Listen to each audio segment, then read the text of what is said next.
All right, let's talk about how we can find the greatest common factors. First, with just two numbers, then of three or more numbers using the remainder formula.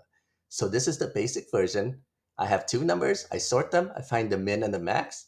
Then I do the count starting from the smaller number, which is the min, and then we're just checking to see if, hey, can both the smaller number and the bigger number be divisible by the count starting at the smaller number? If so, then that's our greatest common factor. If not, decrease the count by one and try again. Okay. So GFC is 12. If I change it to 24 and 5, we get GFC is 1. Okay. So how can we improve this so that it's even better? Well, we can use these formulas. So let me type this first. So I'm going to do if num2 is equal to 0, I'm going to return num1. And why? Because if, let's say, you have 18 and 0, so any number and 0, the greatest common factor will always be that number. Okay, so if num2 is 0, return num1. Okay, if not, we're going to return find GCF, but we're going to pass in num2 in place of num1. And in place of num2, we're going to pass in the number 1 modulo number 2. Okay, and what this is doing is basically this formula. So remember in the previous formula with the while loop, we're just decreasing the count by 1 and then checking to see if it's divisible by both numbers. Well, we can actually decrease the count by more than 1 using these two formulas. Okay. So what this is doing is if we pass in 24 and 12, it's going to see, hey, is num2 0? No, it's not 0. It's 12. Okay, so call this function and put num2 in the first argument, and in the second argument, check to see if 24 is divisible by 12. So 24 modulo 12, we get 0. And then when it calls it again, this if will run because num2 is now 0. So it returns num1. Okay. So how does it know which number is smaller? Because we didn't do the sort. Well, even if we do 12 and 24, let's see what happens. It's going to try to do 12 modulo 24. What's 12 modulo 24? Well, in JavaScript, if you do the modulo operator and the number on the right is bigger than the number on the left, the result will always be the number on the left. Okay, so even like this, it's 12. So that's why here we're going to get 12. So even if the user calls it out of order, it puts it in order for us, and then it continues on. Cool, right?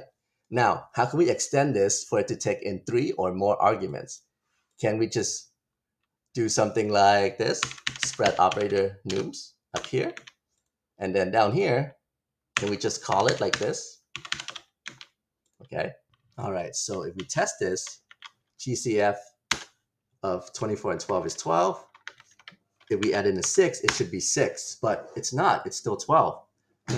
Why is that? So let's walk through this. So right now, if we call it with 3 arguments like this, our function is going to check, hey, is the second one 0? It's not 0, it's 12. So it's going to call it again, where our second argument will go first, so 12. And then it's going to try to see if 24 can be divided by 12. In this case, it can't, so 0. And then it still passes in whatever's left, which is a 6. Now, when it calls it again, it sees that, oh, hey, your second argument is 0, so I'm just going to return 12. I'm not even going to talk about the 6 or deal with that. So that's why it's not working. Now, what we want to do is that if we pass it 3 numbers, it should find us the greatest common factor of the first 2, which it did. And then it's going to check to see if the second is 0, and then return. But if the second is 0, but there's a third or fourth, then it needs to call it again and again until there's no more third arguments. Okay, so we can do that by putting an if statement on top of here. So we're going to check for num2 is equal to 0 again, and our nums array, which is third, fourth, and fifth argument, still has a length. Okay. If it still has a length, that means we need to continue on finding greatest common factors. So we can return find GCF. We're going to pass in num1. Okay.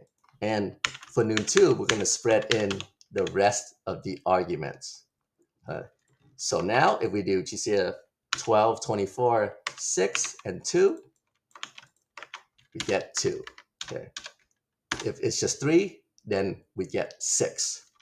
All right, so now let's see how our program is handling this. So second number is not 12, so none of these run.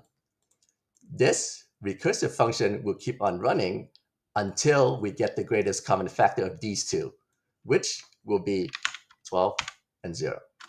Okay, so now when it calls it again, this first if is going to see that, oh, the second one is 0, and we still have a third one. So then it's going to call it recursively again, but differently. Okay, so now it's just going to pass in the 12 and the 6. Now, if we take a look at this, both of these if statements are dependent on num2 strictly equals to 0. That means we can even rewrite this with a while loop like this. So now what's going on here? Now this while loop will only run whenever our second argument is 0. Okay, so automatically it will run whenever this returns a greatest common factor of the first pair. Okay? So once it returns the greatest common factor of the first pair, then the while loop will check to see if, hey, are there any more third, fourth, or fifth arguments? If so, call it again, but passing in the first argument and the rest of the arguments again. If not, then just return the first argument. And that's how we get our answers. Cool, right?